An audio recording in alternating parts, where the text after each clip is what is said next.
আসসালামু আলাইকুম বন্ধুরা, আশা করি সবাই ভালো আছেন। আমি আলহামদুলিল্লাহ ভালো আছি। আমরা কথা বলছি কিছু গুরুত্বপূর্ণ কেরিয়ার টিপস নিয়ে। আজকে কথা বলবো কেরিয়ার আপগ্রেডিং বা কেরিয়ার ডেভেলপমেন্ট নিয়ে। আমরা নিশ্চয়ই যেখানে যে অবস্থানে আছি সেখানে সারা জীবন থাকতে চাই না। সবাই উন্নতি চায়, সবাই নিজেকে আপগ্রেড করতে চায়, নিজের পজিশনকে কেরিয়ারকে ডেভেলপ করতে চায়। আর সেটা শুধু এমনি হবে না। এমনি যেটা হবে সেটা নিয়ে আসলে স্যাটিসফ্যাক্টরি লেভেলে অবশ্যই আসা যাবে না। আজকে যে অফিসার আছে তার একটা টার্গেট থাকতে হবে আগামী 2-3 বছরের মধ্যে অ্যাসিস্ট্যান্ট ম্যানেজার হওয়ার জন্য। যারা ম্যানেজার লেভেলে জব করছেন তাদের টার্গেট থাকতে হবে ধীরে ধীরে ভবিষ্যতে একটা সার্টেন পিরিয়ড পরে এজিএম, ডিজিএম, জিএম হওয়ার জন্য। এভাবে কেরিয়ার আপগ্রেডেশনের জন্য সচেষ্ট থাকতে হবে। আর সেজন্য কি করতে হবে? You should be team player. আপনাকে টিমের অ্যাডজাস্ট হয়ে কাজ করতে হবে। আপনাকে একজন ইম্পর্টেন্ট টিম প্লেয়ার হতে হবে। অর্থাৎ আপনার টিমে শিক্ষিত লোক থাকবে, অশিক্ষিত লোক থাকবে, অল্প শিক্ষিত থাকবে, উচ্চ শিক্ষিত থাকবে। সবার সাথে নিজেকে যেভাবে অ্যাডজাস্ট করা উচিত, যেভাবে অ্যাডাপ্ট করা উচিত, সেই অ্যাডাপ্টেবিলিটি আপনার কাছে থাকতে হবে। এবং আপনাকে টিমের কাছ থেকে শেখার মন মানসিকতা থাকতে হবে।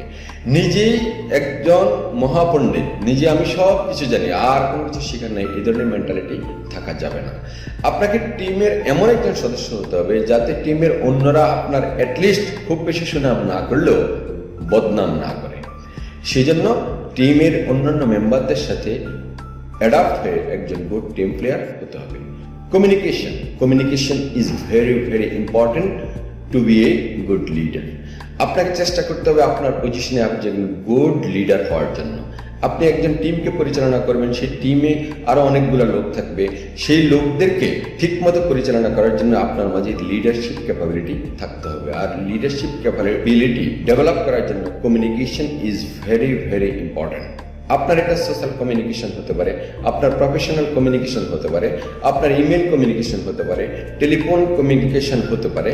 আপনার রাইটিং স্কিল দিয়ে আপনি মেইল কমিউনিকেশন যাতে খুব স্মার্টলি করতে পারেন, সেই জন্য আপনাকে গুড কমিউনিকেটর হতে হবে। মাল্টি স্কিলস, আপনাকে শুধু এই এক কাজ বছরের পর বছর করছি, একটা কাজ শিখেছি, সেই কাজটাই বছরের পর বছর করেছি, সেটা করলে হবে না। আস্তে আস্তে আপনার টাস্কের মধ্যে রেগুলার টাস্ক, পিরিয়ডিক্যাল টাস্ক, এগুলোর মধ্যে চেঞ্জ আনতে হবে। আপনাকে দিন দিন আরো বেশি দায়িত্ব নেওয়ার মন মানসিকতা থাকতে হবে। একটা কাজ করছেন, আস্তে আস্তে নতুন দায়িত্ব নেওয়ার জন্য চেষ্টা করতে হবে। এবং ম্যানেজমেন্ট কোনো নতুন কাজ দিলে, নতুন দায়িত্ব নিলে সেটাকে খুব আগ্রহের সাথে পজিটিভলি সেটা নেওয়ার চেষ্টা করবেন। এবং চেষ্টা করবেন মাল্টি স্কিল হওয়ার জন্য। সহজ কথায় শুধু এক কাজ শিখে, এক কাজের উপর নির্ভর করে আপনি খুব বেশি ডেভেলপ করতে পারবেন না। তবে এই মাল্টি স্কিল এবং মাল্টি ট্র্যাকিং এর ক্ষেত্রে একটা সিকোয়েন্স রাখার চেষ্টা করবেন। কখনো চিন্তা করবেন না যে আমি এখন অফিসার আছি, 5 বছর পরে আমি জিএম হয়ে যাব। না, এত দ্রুত ট্র্যাকিং আপগ্রেডেশন করার প্রয়োজন নেই, এরকম চিন্তা করবেন না। আপনি মনে করেন এখন জব করছেন একটা অর্গানাইজেশনে, আপনি কোনো কারণে যদি জব সুইচ করেন, সেটা অ্যাটলিস্ট ট্র্যাকিং সিকোয়েন্স, যেটা সিমিলারিটিসটা রাখার চেষ্টা করবেন।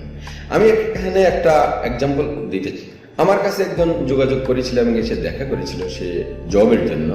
তিনি অ্যাকাউন্টিং অনার্স মাস্টার্স করেছেন। তিনি 6-7 বছরের এক্সপিরিয়েন্স। এর মধ্যে তিনি মেলামাইন কোম্পানিতে জব করেছেন, ফার্মাসিউটিক্যালসে জব করেছেন, আরএনজিতে জব করেছেন এবং একটা ট্রান্সপোর্ট প্রোভাইডার কোম্পানিতে জব করেছেন। উনি অ্যাকাউন্টসে জব করেছেন, স্টোরে জব করেছেন, আবার কিছুদিন নাকি প্রোডাকশন কোঅর্ডিনেটর হিসেবে কোথায় জব করেছেন। আমি ওনার সিভি দেখে বললাম, ভাই আপনি অ্যাকাউন্টিং অনার্স মাস্টার্স করা, আপনি কিছু বুদ্ধি খাটিয়ে তো কেরিয়ারকে আপনার এস্টাবলিশ করতে হবে। আপনি যদি যখন যেদিকে বলে কারো কাছে রিকোয়েস্ট করে, হ্যাঁ আপনি আমার সাথে পরিচয় হয়েছে, এখন চেষ্টা করতেছেন আরএমজিতে জব পাওয়ার জন্য, আবার কয়েকদিন পরে আরেকজনের সাথে চেষ্টা করবেন পরিচয় হওয়ার পরে স্টিলে জব করে, ঠিক আছে আপনি ওইদিকে চলে যাওয়ার জন্য। এইভাবে তো আপনি তো অলরেডি আপনার ট্র্যাকটা নষ্ট করে ফেলেছেন। তখন সে বলল যে হ্যাঁ স্যার আসলে বুঝতে পারিনি, হ্যাঁ ইত্যাদি। এখন বুঝতে পারেনি তো কি করবে? এখন এমন এক অবস্থানের মধ্যে আছে, ওনাকে আসলে কোনো একটা পজিশনে যে ঠিক করে সুইটেবলি দেওয়া যাবে, যেটার ক্ষেত্রে উনি আগের এক্সপিরিয়েন্সকে কাজে লাগাতে পারবে, এরকম কোনো সুযোগ কিন্তু নেই। সো দ্যাট আপনি অবশ্যই প্রয়োজনে আপনার জব সুইচ করবেন, ট্র্যাক চেঞ্জ করবেন, কিন্তু ট্র্যাকটার সাথে যাতে মিনিমাম একটা সিমিলারিটি থাকে, একটা সিকোয়েন্স যেন থাকে, সেদিকে লক্ষ্য রাখবেন। Very fast change. অনেকে আছে কোন এক প্রতিষ্ঠানে আসছে, 6 মাস হয়তো জব করছে, এখন আরেকটা অফার পেয়ে গেছে, চিন্তা করতেছে হ্যাঁ এখান থেকে তো বেতন বেশি, চলে যাবে। না, এত ভেরি ফাস্ট চেঞ্জ করাটা ঠিক নয়। আপনি মিনিমাম একটা স্ট্যান্ডার্ড লেভেল মেনটেন করার চেষ্টা করবেন। এক জায়গায় গিয়েছেন, একটু চিন্তা ভাবনা করে জয়েন করেন, করলে অ্যাটলিস্ট চিন্তা করেন 2 or 3 ইয়ার্স। আমি বলবো মিনিমাম একটা স্ট্যান্ডার্ড, এভারেজ স্ট্যান্ডার্ড যাতে 3 ইয়ার্স, অ্যাটলিস্ট 3 ইয়ার জব করার মতো একটা প্ল্যান করবেন। এবং যখন জয়েন করে ফেলবেন তখন অতি দ্রুত 6 মাস 7 মাস 8 মাসের মধ্যে আর কোনো জবের খোঁজখবর নেবেন না। কোনো অফার পেলে চিন্তা করবেন যে না, আমি এক জায়গায় গিয়েছি, এখানে মিনিমাম একটা টাইম আমি এখানে জব করব। এটা ভেরি ইম্পর্টেন্ট। না হলে কোনো এক সময় জব মার্কেটে বা আপনার কেরিয়ারের সিভি দেখলে অথবা লোকজন এখন জানে যে এই লোকটা তো আসলে কোথায় গিয়ে 6 মাস 7 মাসের বেশি সাস্টেইন করে না, সে স্যুট করতে পারে না, তার মানে তখন বোঝা যাবে যে এই লোকটা আসলে মনে হয় টিম প্লেয়ার না, কার সাথে অ্যাডজাস্ট হয়ে কাজ করতে পারে না, তাহলে সেটা আপনার কেরিয়ারের জন্য ক্ষতির কারণ হতে পারে। সুতরাং আপনি কোথায় জয়েন করবেন চিন্তা ভাবনা করে করবেন, জব চেঞ্জ করবেন কিনা চিন্তা ভাবনা করে করবেন, আর চেঞ্জ করে কোথায় জয়েন করে ফেললে তখন সেখানে অ্যাটলিস্ট 3 ইয়ার্স করার মতো একটা প্ল্যান নিয়ে কাজ শুরু করবেন। আননেসেসারি সুইচিং, আপনার আদৌ এখন জব চেঞ্জ করার প্রয়োজন আছে কিনা। কিছু কিছু ব্যক্তি আছে কোনো প্রতিষ্ঠানের ডিরেক্টর লেভেল, জিএম লেভেল বা সিনিয়র কার সাথে কোনো কারণে কোনো অনুষ্ঠানে পরিচয় হয়েছে মনে করেন, হলে পরে বলে যে স্যার আপনার প্রতিষ্ঠান তো স্যার অনেক ভালো, কোম্পানি অনেক ভালো, দেখেন না স্যার আমাকে একটু নেওয়া যায় কিনা, আমার জন্য একটা জব দেখেন sir.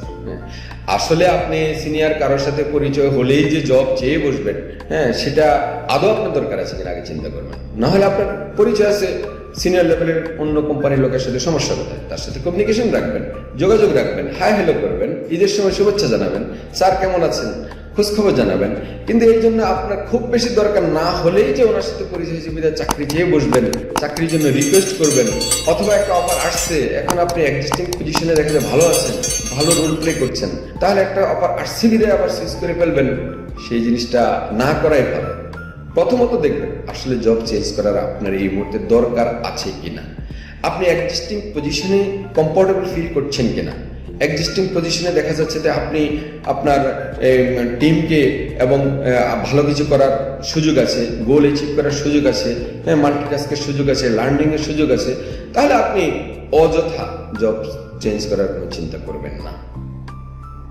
Try to play in existing field.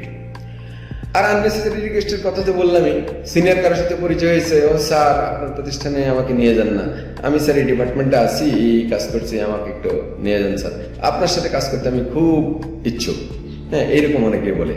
আসলে তার এই মুহূর্তে জবের বা জব চেঞ্জ করার কোনো প্রয়োজন নেই। Not join after receive the offer letter বা appointment letter, it is very dangerous.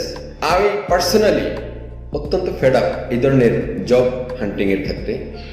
এরকম বেশ কয়েকজন আমার সাথে করেছেন, পরিচিত হয়েছেন, বা আগের এক্স কলিগ ছিলেন, জুনিয়র কলিগ ছিলেন, স্যার আমার জবটা খুব দরকার, চেঞ্জ করার দরকার, আপনার প্রতিষ্ঠানে স্যার আমাকে একটু জবের একটু ব্যবস্থা করে দেন। তখন যেহেতু পরিচিত লোক, কোনো অপরচুনিটি থাকলে, পজিশন ভ্যাকেন্ট থাকলে দেখা যাচ্ছে তাকে কল করেছি, এসেছে, ইন্টারভিউ দিয়েছে, অফার লেটারও রিসিভ করেছে। 30 দিনের মধ্যে জয়েন করার কথা, 30তম দিনে উনি আসেননি। ওনাকে ফোন করার পরে বলে যে স্যার আমার আগের জায়গায় তো আবার ইনক্রিমেন্টটা বাড়াই দিয়েছে, ওরা যেতে দিচ্ছে না, খুব রিকোয়েস্ট করতেছে, এই কারণে স্যার আমি তো এখন আর যাবো না। ইট ইজ ভেরি ব্যাড। আপনি অযথা একজনের সময় নষ্ট করলেন, আবার আপনার জায়গায় আরেকজনকে নেওয়ার জন্য আবার ইন্টারভিউ কল করতে হবে, এই দিক দিয়ে 30 দিন সময়টা পার করলেন, আপনি আরেকজনকে ক্রাইসিসে ফেললেন, এবং এতে করে কি হলো, আপনি আরো অনেকের অপরচুনিটি নষ্ট করলেন। আমার এরকম একজন জুনিয়র কলিগ, সে অ্যাসিস্ট্যান্ট ম্যানেজার হিসেবে এক জায়গায় আমি পাঠিয়েছি, অর্থাৎ আমি টেলিফোন করে দিচ্ছি যে ছেলেটা ভালো দেখেন, আর আমি ফোন করে দেওয়ার কারণে সেখানকার ডিরেক্টর তার সাথে কথা বলে প্রাইমারি ইন্টারভিউতে তাকে অফার লেটার দিয়ে দিয়েছে। 30তম দিনে যখন উনি আমাকে ফোন করে বললেন আপনার ওই লোকটা তো আজকে জয়েন করার কথা ছিল, সে তো আসলো না, এবং তাকে এইচআর থেকে ফোন করা হয়েছে, সে বলল যে সে আসবে না। আর এই সময়ের মধ্যে সে ফার্দার কোনো যোগাযোগও করেনি। তখন কেমনটা লাগে বলুন তো? তখন আমি তাকে ফোন করলাম, কি ব্যাপার, তুমি এমন করলে কেন? বলে স্যার আমি তো চলে যাওয়ার জন্য খুব ইচ্ছুক ছিলাম, এখন আমাকে এখান থেকে যেতে দিচ্ছে না, আমাকে কোনোভাবেই ক্লিয়ারেন্স দিচ্ছে না, ইত্যাদি নানান কথা। পরে শুনলাম ওই অফার লেটারটা সে তার বর্তমান পজিশনে দেখাইয়া স্যালারি ইনক্রিমেন্ট করে নিছে, অথবা তারা অফার লেটার অনুযায়ী স্যালারি ইনক্রিমেন্ট দিয়ে দিছে, এখন সে যাবে না। এই ধরনের মন মানসিকতা নিয়ে কেউ কখনো অ্যাটলিস্ট অফার লেটার বা অ্যাপয়েন্টমেন্ট লেটার রিসিভ করবেন না। আপনি কোনো প্রতিষ্ঠান থেকে অ্যাপয়েন্টমেন্ট লেটার রিসিভ করার সময় চিন্তা করবেন যে আপনি আদৌ জব চেঞ্জ করবেন কিনা বা করার দরকার আছে কিনা। আর অ্যাপয়েন্টমেন্ট লেটার রিসিভ করবেন তো জয়েন করবেন। এটা হলো প্রফেশনালিজম। আরও অনেক বিষয় আছে ক্যারিয়ার ডেভেলপমেন্ট নিয়ে, আমার আরও অনেক ভিডিও আছে। এর মধ্যে সারসংক্ষেপে খুব লম্বা না করে এই কয়েকটি গুরুত্বপূর্ণ পয়েন্ট আজকে বলবো বলে চিন্তা করেছি, এবং সেটা আপনাদের উদ্দেশ্যে আপনাদের অবগতির জন্য সেটা এখানে প্রকাশ করলাম। কারো যদি কোনো প্রশ্ন থাকে আপনার প্রশ্ন রাখুন কমেন্টস বক্সে, উত্তর দেওয়ার চেষ্টা করব ইনশাআল্লাহ। সবাই ভালো থাকবেন। I hope all of your best career, healthier, happier and comfortable life. Thanks to all. Allah Hafiz.